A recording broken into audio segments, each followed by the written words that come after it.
아랍 국가들을 떠올릴 때 대부분의 사람들은 석유, 부유함, 사치, 그리고 반짝이는 마철로를 생각할 것이다. 하지만 예멘은 고대의 진흙탑, 놀라운 문화관 습들, 그리고 천년 자원이 풍부함에도 불구하고 심각한 인도주의적 위기에 직면한 나라다. 아래는 아랍 세계에 대한 시각을 완전히 바꿔놓을지도 모르는 예멘에 대한 15가지 사실이다. 예멘은 이집트의 피라미드에 견줄 만한 고고학 유적을 보유하고 있지만 아직 잘 알려지지 않았다. 한때 사바 왕국의 중심이었던 고대 도시 마리브에는 12,200년 넘게 사용된 마람 빌키스 사원이 있으며 이는 역사상 가장 오래된 종교 유적 중 하나다. 이 지역은 약 98만 제곱미터에 달하며 이슬람 이전 시대의 문화를 엿볼 수 있는 수많은 비문이 발견되었다. 알무칼라에서는 이집트의 미라 기술보다도 오래된 방식으로 보존된 709 이상의 미라가 발견되었으며 일부는 기원전 3세기로 거슬러 올라간다. 이는 해부학과 보존 기술에 대한 깊은 이해를 보여준다. 바라키시 도시는 2500년 이상 사람이 거주한 곳으로 정교한 도시 건축과 방어 및 수자원 관리 체계를 보여준다. 이곳에서 발견된 문서들은 고대 무역과 지배체제에 대한 역사적 이해를 넓혀준다. 예멘의 역사는 종교적 전설과도 얽혀있다. 많은 사람들은 시바여 왕위 왕국이 마리브에 있었다고 믿으며 이는 항궁에 대한 고고학적 증거로 뒷받침된다. 기원전 110년부터 525년까지 존재했던 아이메리트 왕조는 인상적인 건축물을 남겼다. 수도 산하에 있는 굼땅 궁전은 20층 높이였으며 자동문과 수로 시스템 같은 초기 기계 장치들이 있었다고 전해진다. 최근 몇 년간의 정치적 불안정으로 인해 많은 유적에 접근하기 어려워졌으며 일부는 훼손되었고 보존 작업에도 많은 장애가 따르고 있다. 많은 유적은 현재 유네스코에 위협받는 세계문화유산 목록에 올라 있으며 제한된 범위에서 보호 노력이 이어지고 있다. 만약 예멘의 고대 유적 중 단 하나만 방문할 수 있다면 당신은 마리브, 바라키시 아니면 높이솟은 굼땅 궁전을 선택하겠는가? 이유를 댓글로 남겨 함께 이야기해보자. 예멘 사막 지역에는 사막의 맨해튼이라 불리는 시밤이 있다. 이곳에는 500년 이상 전에 지어진 진흙마철로들이 있으며 일부는 11층 높이에 달한다. 유럽이 아직 단층 목조주택 시대였을 때 예멘 사람들은 흙, 집, 물을 이용해 수직도시를 건설했다. 이 건물들은 여러 가족이 함께 살 수 있는 구조로 1층은 가축 사육과 창고로 사용되며 사람들은 2층에서 생활한다. 두꺼운 하층 벽과 얇은 상층 구조는 무게를 균형 있게 분산시키며 낮에는 시원하고 밤에는 따뜻한 자연 냉난방 효과가 있다. 많은 건물들이 수세기 동안 지속적으로 사용되었고 세대를 거쳐 전해졌으며 이는 현대 아파트와 다름없다. 그러나 지역 불안과 보존 부족으로 인해 이러한 소중한 건축 유산은 심각한 위기에 처해 있다. 적절한 관리가 이루어지지 않는다면 이 희귀한 건축 걸작들은 영영 사라질 수 있다. 예멘에서 가장 충격적인 사실 중 하나는 카트라는 식물이 광범위한 사용이다.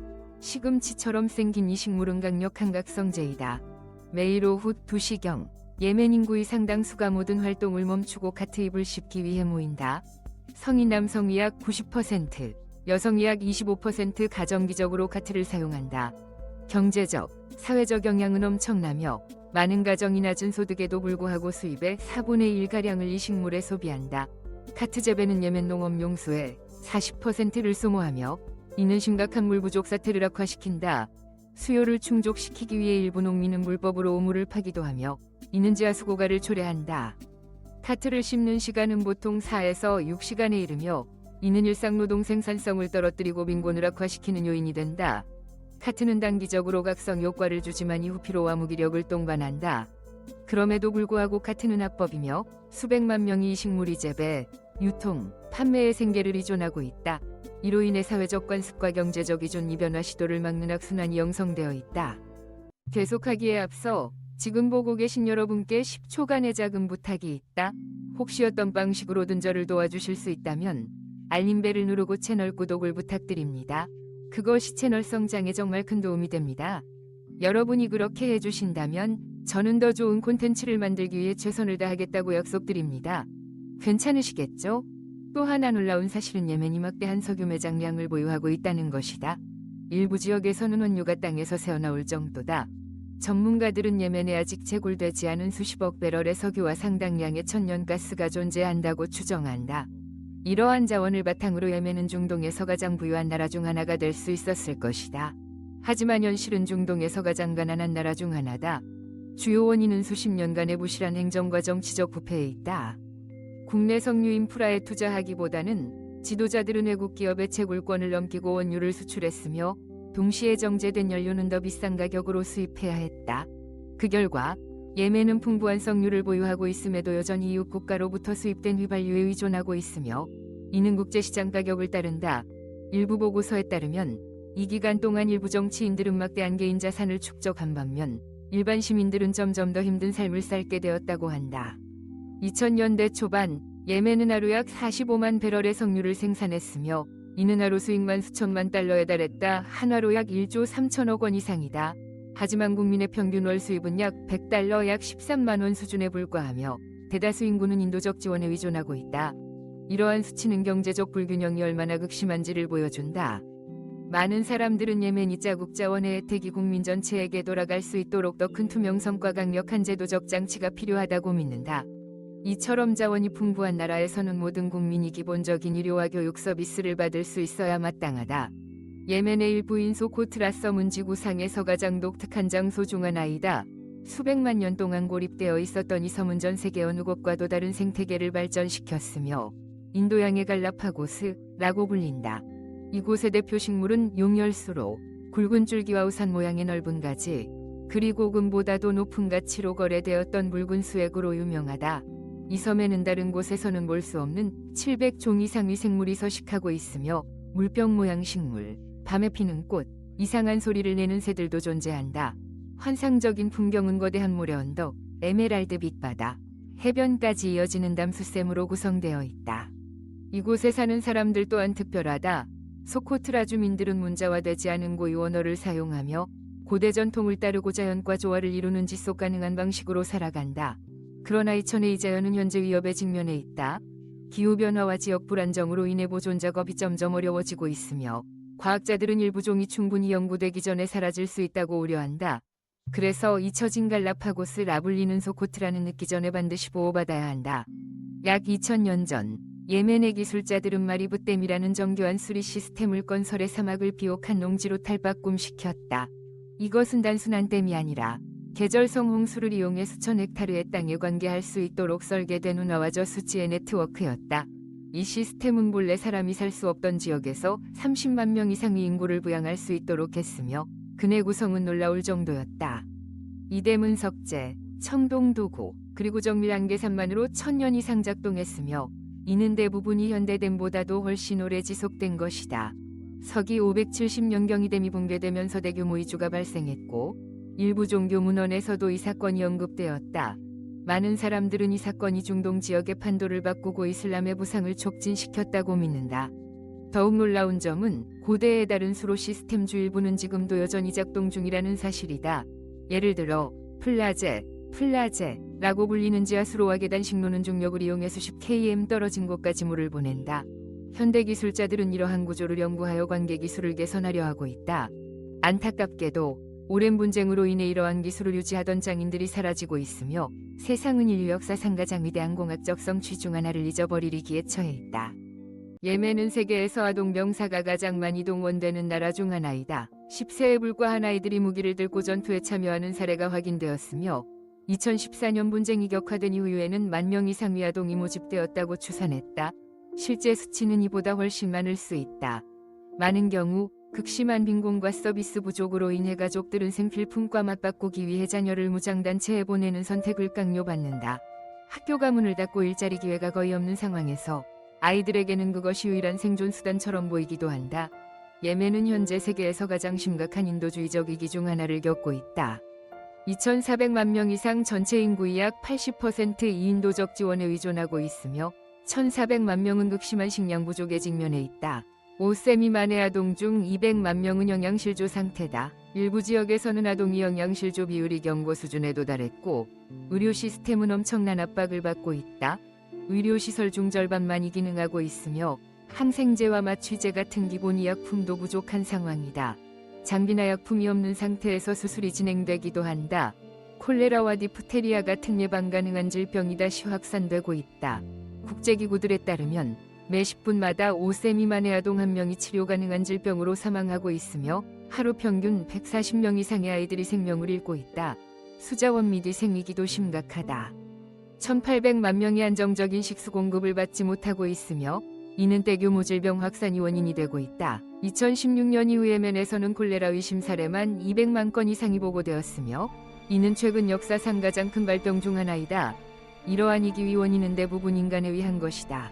2014년 이후 예멘의 경제는 50% 이상 위축되었으며 통화가치 하락으로 식료품과 의약품 가격은 감당할 수 없을 정도로 상승했다. 많은 공무원들이 수년간 급여를 받지 못하고 있다. 위급한 상황이 분명함에도 불구하고 국제사회의 지원은 여전히 부족해 수백만 명이 필요한 도움을 받지 못하고 있다. 만약 단 1분만에 세상의 예멘을 설명할 수 있다면 당신은 어떤 말을 남기겠는가? 댓글로 메시지를 남겨주세요. 예멘을 잊지 말아야 합니다. 예멘은 한때 세계 무역의 중심지였고 오늘날에는 과소평가되고 있지만 과거에는 부하 권력의 상징이었다. 천년 넘게 예멘은 유럽, 아프리카, 아시아를 연결하는 주요 무역 루트를 장악했으며 이는 양유와 묘약수지, 뮤라, 독점 덕분이었다. 이 두 수지는 한때 금보다도 더 귀한 가치로 거래되었다. 전략적 위치 덕분에 예멘은 대상무역과의 상무역의 중개지 역할을 하며 사바, 히мя르, 하드라마우트 같은 고대 왕국들의 번영을 이끌었다. 이 문명들은 로마와 견줄 만한 찬란한 도시와 첨단 인프라를 건설했다. 시바 여왕은 예멘 출신으로 여겨지며 그녀는 세대륙에 걸친 무역망을 통제했다. 예멘 상인들은 초기 세계 무역에게 적자였고 은행의 기초 개념을 만들고 거래를 표준화했으며 현대의 세계화보다 2000년 앞서 조약과 역정을 체결했다. 이들은 인도, 동아프리카, 동남아시아까지 진출해 작물, 기술, 사상을 전파했다. 산악, 시밤 같은 도시에는 이러한 번영의 흔적이 남아있으며 닫힌 건물과 앞선 도시계획이 그 증거다. 그러나 예멘이 유사는 대부분 잊혀졌다.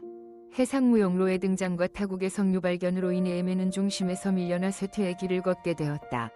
그럼에도 불구하고 예멘의 찬란한 역사는 여전히 도서관, 폐허, 구전된 전설 속에 존재하며 다시 발견되기를 기다리고 있다. 예멘은 지금 물 부족으로 인해 수십 년 내 사람이 살 수 없는 나라가 될 위기에 처해 있다. 현재 예멘 전역에서 인간의 기본적 필요를 충족시키기에 필요한 물의 양 중단 2%만이 확보되고 있다. 예멘 국민 1인당 연간 물 사용량은 평균 86세제곱미터로 이는 세계 평균인 1000세제곱미터보다 훨씬 낮은 수치이다. 지하수는 연간 최대 6m씩 빠르게 고갈되고 있으며 고대 위대 수층도 회복 불가능한 수준까지 말라가고 있다. 가장 큰 원인 중 하나는 카트제베다. 이는 예멘이 물자원의 40%를 소비하지만 영양이나 경제적으로는 별다른 기여를 하지 않는다. 현재까지 5만 5천 개 이상의 불법 우물이 카트제베를 의해 파여졌으며 이로 인해 위기가 더욱 심화되었다. 수도 사나에서는 45일에 한 번씩만 수도 공급이 이루어지고 있으며 주민들은 수입의 4분의 1씩 수구입에 써야 한다. 농촌 지역에서는 여성과 아이들이 매일 몇 시간씩 걸어서 물을 끼려야 한다. 이러한 상황은 건강에 심각한 영향을 미치고 있다. 오염된 물로 인해 질병이 창궐하고 어린이들은 탈속, 감염병, 영양실조에 시달리고 있다. 수십 년간 경고가 있었음에도 불구하고 정부는 장기적 해결책을 마련하지 못했다. 장기화된 분쟁은 상수도 인프라를 파괴했고 일부 지역에서는 물 접근조차 통제되고 있다. 기후변화는 상황을 더욱 악화시키고 있다. 강수량은 점점 예측 불가능해졌고 온도 상승으로 인해 앞으로 20에서 30년 내에 사람이 살 수 없는 지역이 나타날 가능성도 있다. 예멘 여성들은 대부분의 보수적 사회보다도 훨씬 더 큰 제약에 직면해 있다. 공식 노동시장에 참여하는 여성은 단 6%로 세계 최저 수준이다. 그러나 문제는 단순한 고용의 문제가 아니다. 많은 지역에서 여성들은 남성 보호자의 허락 없이는 외출, 이동, 진료조차 할 수 없으며 이 시스템은 여성을 평생 남성에게 의존하도록 만든다. 교육 또한 제한된다. 예멘은 한때 여성학자와 시인들을 배출했던 나라였지만 오늘날 여성 이문회율은 약 35%에 불과하며 농촌 지역은 20% 도되지 않는다. 많은 소녀들이 사춘기에 접어들며 학교를 그만두고 청소년기에 결혼하도록 강요받는다. 평균 결혼 연령은 19세이지만 농촌에서는 15세에 결혼하는 경우도 흔하다. 이러한 도전은 건강에도 영향을 미친다. 예멘은 세계에서 산모 위험률이 가장 높은 나라 중 하나로 의료 전문가 부족으로 많은 여성들이고 비용이나 이동 제한 때문에 전통적 인조 산사위 도움으로 출산해야 한다. 정신건강 또한 심각한 문제다. 많은 여성들이 만성적인 스트레스와 자율성 부족 속에서 살아간다. 안타까운 점은 예멘은 과거에 어느 정도의 진보를 이뤘다는 것이다. 1990년대와 2000년대 초반에는 소녀들의 학교 진학률이 증가했고 여성들이 전문직에 종사하거나 공직을 맡기도 했다. 하지만 분쟁과 경제 침체는 이 모든 성과를 뒤엎었다. 어려움에 처한 가정들은 경제적 부담을 줄이기 위해 딸을 조기 결혼시키고 있다. 전 세계가 여성의 권리를 논의하고 있는 지금 예멘 여성들은 여전히 자신이 존재한다는 것, 목소리를 낼 권리가 있다는 것, 그리고 기본적인 권리를 향유할 수 있어야 한다는 것을 증명하기 위해 투쟁하고 있다. 예멘은 자원이 풍부한 나라임에도 불구하고 극심한 빈곤에 시달리고 있다. 이 나라는 약 30억 배럴의 석유를 보유하고 있으며 이는 324조 원 이상에 달하는 가치를 지닌다. 그 외에도 대규모 천연가스전, 귀중한 광물 자원, 광활한 어장이 존재한다. 이러한 자원은 3,300만 예멘 국민이 평균적인 생활 수준을 누릴 수 있게 해줄 수 있는 자산이다. 그러나 1인당 평균 연소득은 약 107만 원에 불과하며 이는 세계 최하위 수준이다. 반면 인접국 사우디아라비아는 1인당 평균 소득이 3,100만 원을 넘는다. 예멘은 비옥한 땅을 보유하고 있음에도 불구하고 식량의 90%를 수입에 의존하고 있으며 석유를 보유하고 있음에도 연료조차 수입해야 한다. 2014년 이후 예멘 니아라는 80% 이상 평가절하되었고 필수 생필품 가격은 급등했다. 과거 2달러면 가능하던 한 끼 식사가 이제는 10달러, 즉 13,000원 이상이 되었으며 국민들의 수입은 줄거나 불안정해졌다. 의사위 월급은 약 26만 원에 불과하며 그것조차 받지 못하는 경우도 있다. 교사위 상황은 더 열악해 월급이 13만 원 수준이고 많은 학교가 더 이상 운영되지 않는다. 반면 각성제 성분이 있는 잎사귀인 카트를 판매하는 사람들은 전문직 종사자보다 높은 수익을 올리고 있다. 현재 예멘 경제는 비공식 경제가 공식 경제보다 더 큰 비중을 차지하고 있으며 대부분의 국민은 소규모 장사, 해외 친척의 송금 또는 인도적 지원에 의존하고 있다. 공식적인 노동 통계는 더 이상 노동시장의 현실을 반영하지 못한다. 하지만 이 상황은 피할 수 없었던 것은 아니다. 노르웨이나 보츠와나처럼 자원을 성공적으로 관리하여 국민에게 혜택을 돌려준 나라들도 있다. 예멘 또한 그러한 기회를 가졌지만 부실한 행정과 부패로 인해 그 기회를 놓쳤다. 예멘은 국제사회로부터 거의 주목받지 못한 채 전 세계에 영향을 미칠 수 있는 심각한 기후위기를 맞이하고 있다. 예멘의 기온 상승률은 세계 평균의 2배에 달하며 일부 지역에서는 지난 20년 동안 기온이 2도 이상 올랐다. 여름철에는 50도를 넘는 날이 자주 발생해 낮 동안 야외 노동은 사실상 불가능해졌다. 해수면 또한 상승하고 있으며 이는 해양온도 상승과 극지방의 빙하용해 때문이다. 2000년 이상 위상업 중심지였던 아덴과 같은 역사적 도시는 2050년까지 완전히 침수될 가능성이 있다. 농업도 점점 어려워지고 있다. 전통적인 농업지역은 너무 덥고 건조하여 더 이상 재배가 불가능해졌으며 2000년 된 계단 식로는 비가 규칙적으로 내리지 않아 방치되고 있다. 예멘이 유명한 커피 재배지들도 기후변화의 영향을 받고 있다. 수자원 상황은 더욱 악화되고 있다. 높은 기온은 증발을 촉진시키고 갑작스러운 폭우는 지하수층을 보충하지 못한 채 홍수로 변해버린다. 이러한 변화들은 식량 공급망, 물 시스템, 농촌 공동체에 엄청난 부담을 주고 있다. 이 문제는 세계 무역에도 심각한 영향을 줄 수 있다. 예멘은 세계 화물이 약 10%가 통과하는 바브엘만데브 해협에 위치해 있다. 지역 불안정은 수조 달러 규모의 화물 흐름에 지장을 줄 수 있다. 극한의 기온은 이주 문제도 초래할 수 있다. 향후 30년 동안 가뭄과 물 부족으로 인해 1,000만 물결표 2천만 명이 고향을 떠나야 할 수도 있다. 세계는 이처럼 대규모의 기후이주에 아직 대비가 되어 있지 않다. 그럼에도 불구하고 예멘은 전 세계 탄소 배출에 거의 기여하지 않는다. 예멘 국민 1인당 연간 코 배출량은 0.3톤 미만이며 이는 미국의 16톤과 비교하면 매우 적은 수치다. 하지만 예멘은 지구상의 석유 변화의 가장 극단적인 결과를 감당하고 있다. 홍해의 산호초들조차도 백화현상으로 약화되고 있으며 이는 해양 생태계와 어촌 공동체에 타격을 주고 있다. 예멘은 세계가 아직 알지 못하는 문화적 보물들을 잃어가고 있다. 예멘이 유산은 단순한 고대 유적뿐만 아니라 수천 년간 전승된 언어, 전통, 지식과 같은 살아있는 문화다. 소코트라 섬에서 사용되는 스코트리어는 문자가 없는 고대 언어 중 하나로 의학, 항해술, 지속가능한 삶의 방식에 대한 귀중한 지식을 담고 있다. 그러나 현재 이 언어를 사용하는 사람은 7만 명가량에 불과하고 젊은 세대는 섬을 떠나고 있어 언어는 급속히 쇠퇴하고 있다. 예멘의 건축 또한 인상적이다. 사나의 구시가지에는 11세기 이전에 지어진 6천 채 이상의 주택이 여전히 존재하며 이 건물들은 고층탑, 자연 통풍 시스템 등 정교한 설계로 이슬람 건축에 영향을 주었다. 안타깝게도 많은 건물들이 전쟁과 관리 부재로 인해 훼손되었다. 전통적인 수공예도 사라져가고 있다.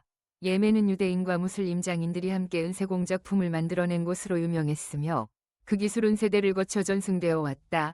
그러나 오늘날 장인 대부분은 사라졌거나 더 이상 작업하지 않으며 그 지식은 소멸위기에 처해 있다. 음악과 시처럼 구전으로 전해지던 전통예술도 예술가들이 피난하거나 공연 기회를 잃으면서 점차 사라지고 있다. 수천 년 동안 지역 재료와 조리법으로 발전해온 예멘의 음식 문화도 식량 부족으로 인해 단순한 생존용 식사로 대체되고 있다. 이러한 문화위 상실은 더욱 가슴 아프다. 왜냐하면 현대 기술은 이러한 전통을 보존할 수 있는 수단을 충분히 제공하고 있기 때문이다. 우리는 언어를 녹음하고 건축 양식을 기록하고 전통 지식을 문서화할 수 있는 도구를 가지고 있다. 그러나 지속되는 불안정 상황은 대부분의 보존 노력을 중단시켰다. 일부 역사적 유물은 해외로 반출되어 판매되었고 이로 인해 향후 복원이 더욱 어려워지고 있다. 수년간의 분쟁, 경제위기, 자원 부족을 겪었음에도 불구하고 예멘 국민들은 놀라운 회복력과 강인한 의지를 보여주고 있다. 그들의 힘은 단지 정신적인 것에 그치지 않고 구체적이고 실질적이며 깊은 영감을 주는 행동으로 나타난다. 난민 캠프와 파괴된 지역사회에서 예멘인들은 천막과 좋은 자재로 학교를 세우고 월급을 받지 못하는 교사들은 손으로 쓴 교재로 아이들을 가르친다. 부모들은 식량이 부족함에도 불구하고 자녀들의 교육으로 선시한다. 전기가 없는 집에서는 아이들이 촛불이나 태양열 조명 아래에서 공부한다. 공동체는 자발적으로 지원망을 구축하며 공공 서비스가 없는 지역에서는 이웃들이 식사를 나누고 서로를 돌보며 서로를 지켜준다. 자원봉사의사들은 임시진료 소를 운영하고 기술자들은 물공급 시스템을 수리하며 교사들은 자택에서 교실을 연다. 젊은 세대는 특히 역동적이다. 인터넷 접근이 제한적임에도 불구하고 그들은 독학으로 프로그래밍과 디지털 마케팅을 배우고 온라인에서 수입을 올려 가족을 돕는다. 시장과 거리에서는 예멘인들이 재료를 재활용하고 도시농업을 시작하고 소규모 창업을 통해 창의적인 생계수단을 만들어낸다. 가장 큰 희망은 젊은 세대의 헌신에서 비롯된다. 많은 이들이 유학을 하거나 기술을 연마하여 장차 고국을 재건하기 위해 돌아올 준비를 하고 있다. 예멘이 문화적 전통은 어려운 상황 속에서도 계속 이어지고 있다. 가족들은 유산을 전하고 지역 관습을 지키며 다음 세대에게 삶의 가치를 가르친다. 자원이 부족한 가운데에서도 안떼와 관용이 정신은 여전히 강하게 남아있다. 많은 예멘 가정은 낯선 이를 식사에 초대하고 공동체는 함께 고난을 이겨내며 연대한다. 예멘인들에게 친절함은 단순한 습관이 아니라 고난 속에서도 품위와 공동체의 결속을 지키는 방식이다. 진실은 이렇다. 예멘은 단지 위기에 처한 국가가 아니라 전 세계의 우선순위와 인간애를 반영하는 거울과도 같다. 단 한 명의 기술억만장자의 재산만으로도 예멘의 고통을 끝낼 수 있음에도 여전히 2,400만 명이 생존을 위해 고군분투하고 있다. 전 세계는 하루 동안 무기 구매에 쓰는 돈보다도 적은 금액을 예멘의 연간 인도적 지원에 쓰고 있다. 가장 충격적인 사실은 이 위기는 충분히 예방 가능했다는 점이다. 물 부족, 경제 붕괴, 인도적 참사능 계획, 관리, 그리고 시의적절한 행동이 있었다면 피할 수 있었다. 예멘의 이야기는 우리가 어떤 선택을 하느냐에 대한 경고이기도 하다. 사람보다 이익을, 개입보다 침묵을, 인도주의보다 정치적 계산을 택하는 우리의 선택 말이다. 그러나 예멘 사람들은 매일매일 강력한 선택을 하고 있다. 그들은 희망을, 존엄성을, 그리고 인내를 선택하고 있다. 그리고 우리에게 진정한 강함이 무엇인지를 보여주고 있다. 그렇다면 우리는 무엇을 할 수 있을까? 가장 먼저 예멘을 기억하자. 이 이야기를 공유하고 현장에서 일하고 있는 단체들을 지원하자. 각국의 지도자들에게 더 강력한 행동을 촉구하자. 그리고 무엇보다도 모든 숫자 뒤에는 당신과 똑같이 꿈꾸고 두려워하고 희망하는 사람들이 있다는 사실을 잊지 말자. 예멘 사람들은 만가 그 이상 이것을 받을 자격이 있으며 재건과 성장의 기회를 가질 자격이 있다. 진짜 질문은 예멘이 회복할 수 있을까? 가 아니라 우리는 그들을 돕기 위해 충분히 관심을 가지고 있는가? 이다. 함께 해주셔서 감사합니다. 댓글로 메시지를 남기고 좋아요로 응원해주세요. 더 많은 영감 가득한 영상들을 보시려면 구독 버튼도 꼭 눌러주세요.